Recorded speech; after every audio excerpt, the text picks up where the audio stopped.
So, what is Armageddon? And I said, "Ooh, that's a terrible portrait. It's a bad, it's a very bad picture for the world. The world is seeing it." This is tough subject, believe me. The evil can only triumph if good people do nothing. I'm not going to tell you who is good or bad in this coming video. You will have to make this judgment on your own. So let's see what is in front of us. Is Armageddon ahead? And how close we are to that biblical prophecy? I hope this video will be my legacy as a record what values I stand for and what my views on the world are. The hatred between religions is very visible among radical groups only. Among moderate people, we cannot see that tension. From one side, the Islamic fundamentalists, and on the other side, the Zionists. Both sides believe they are the right side.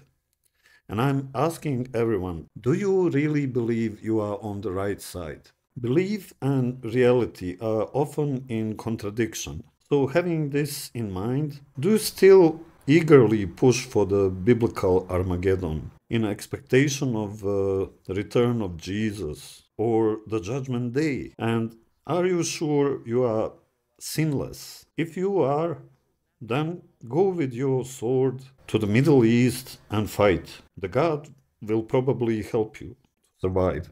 On the other hand, looking at the world through the lens of political scientists, and science and religion cannot go together under normal circumstances.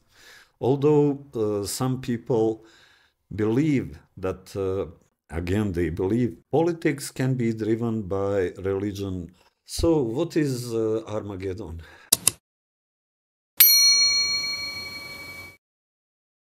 Armageddon is biblical prophecy which announce a final battle of good versus evil. Now the question is, who is good and who is evil? It's again a fight of narratives. Christians believe Muslims are evil. Muslims believe Christians are evil. And both sides, they believe they're side of the good. And maybe Jesus will arrive again. I hope so. Why not? But it's hard for me to believe that if Jesus Christ returns to the earth, he would have total twist, and that he would become a sadist murderer, as the prophecy says. You know, he would be wielding his sword, riding white horse, and kill all who are against the God or him. This is tough subject, believe me.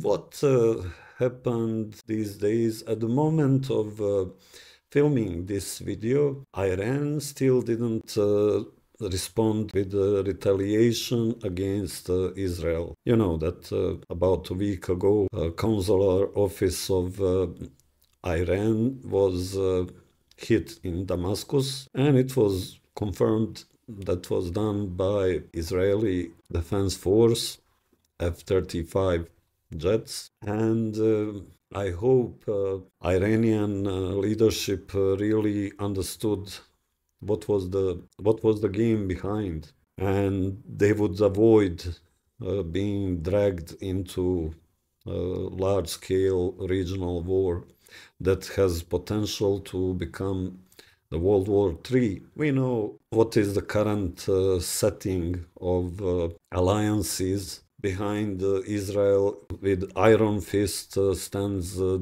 United States of America with its cash flow, technological flow, but some analysts, including myself, we believe that the United States is in decline, despite some economical jump these days, and some people believe that if Donald Trump was the president instead of Joe Biden, there would be no war. But let me remind you something. Okay, people believe that Donald Trump was the only president who didn't start the war. Yeah, technically speaking, this is true. He didn't send troops. But you remember Abraham Accords, and before that, decision to move the United States Embassy in Israel from Tel Aviv to Jerusalem. And this is against the United Nations, all possible resolutions.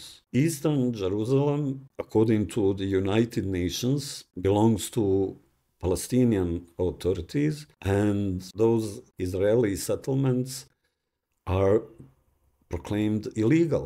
Even the European Union, which is usually very mild in political statements, also declared those settlements illegal.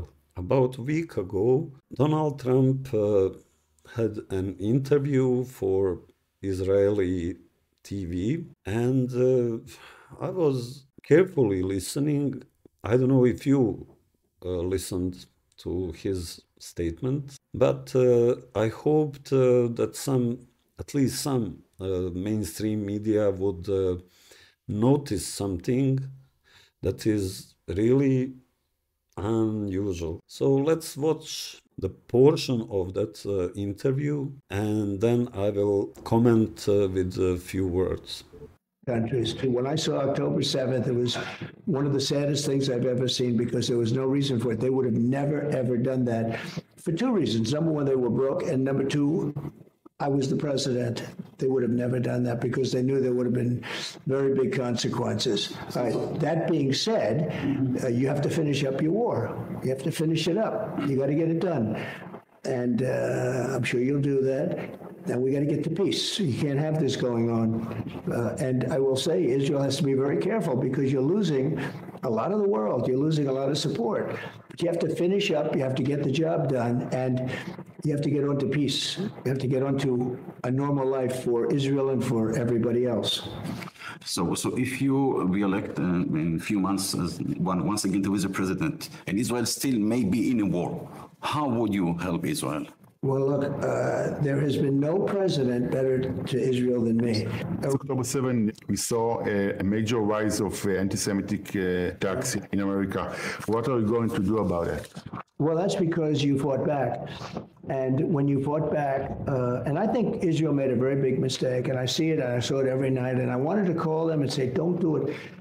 It would say the Israeli Defense Ministry or a tag would be on these photos and shots, I mean, moving shots of bombs being dropped into buildings in Gaza. And I said, ooh, that's a terrible portrait. It's it's a very bad picture for the world. The world is seeing this. Yeah, but Hamas terrorists are in those buildings, so how can we fight them? You go and do what you have to do, but you don't do that. And I think that's one of the reasons that there's been a lot of kickback. If people didn't see that, they didn't have to see that. Every single night I'd watch, and every single one of those. And I think Israel wanted to show that it's, tough. But sometimes you shouldn't be doing that. So what caught my attention was Donald Trump actually didn't call for peace, although he said make peace. What did he say before that? He basically said, do what you need to do and finish it up. So what they are doing? We will see when International Court of Justice of the United Nations brings a final ruling on the merit of the case South Africa versus Israel, accusing Israel for genocide. So we will see if Israel is committing genocide. That means the former and most probably next president of the United States invites Israel and advised them to finish it up. And the most important thing is he was giving them advice from PR side. He is very skilled in public relations, and he noticed that Israeli Defense Force is making huge PR mistake. They are bragging around on TikTok and some other platforms about how they distract whole blocks, how they kill civilians. And of course, Donald Trump is not naive. He realized that bragging around is actually documenting war crimes. So what basically he advised is finish it up without any witnesses. And that's very, very grim future for Palestinian people, which most probably will not survive to hear the final ruling of ICJ. It will be too late. And let's go back to the story about Armageddon. In order to be raptured or saved before the final destruction, according to the Bible, you have to be good. You have to be on the side of good force.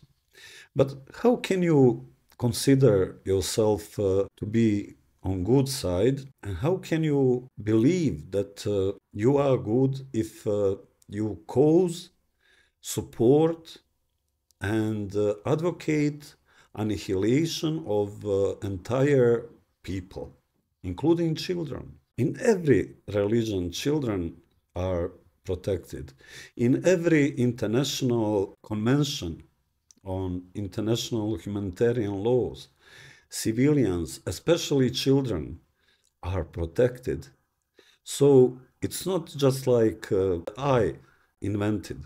It's something that the whole world agreed upon. So how can you consider yourself to be good if you even prevent and punish those who go on the streets and protest calling for ceasefire? You know, these days, these years, it appears that if you say peace, let's make peace, you can be accused of serious crime, including anti-Semitism. Although this war between Israel and Palestinian people, is internal Semitic war, because both ethnic groups are Semitic.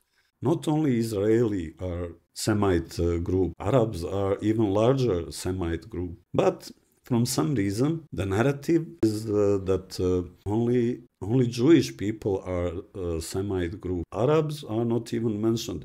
Although check on the Google, check your encyclopedias, and you will find out that apart from Jewish people, also Arabs are Semites. So how can you be anti-Semite if you support Semite group? This is my voice, this is my legacy for the future, that my grandchildren know what I was standing for, and that I was against the war.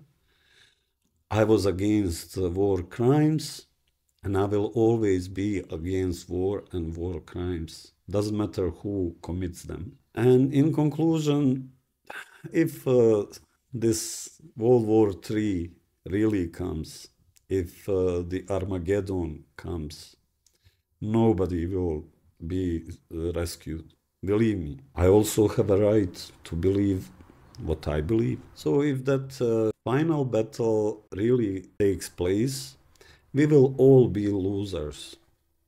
There would be no winners. And if you want more detailed description of those things, what I'm saying now, you can always read my book, The Khan's Token, Return to Mongolia. The link to the book is in description of this video. And just read it. You would understand much better what I'm talking about.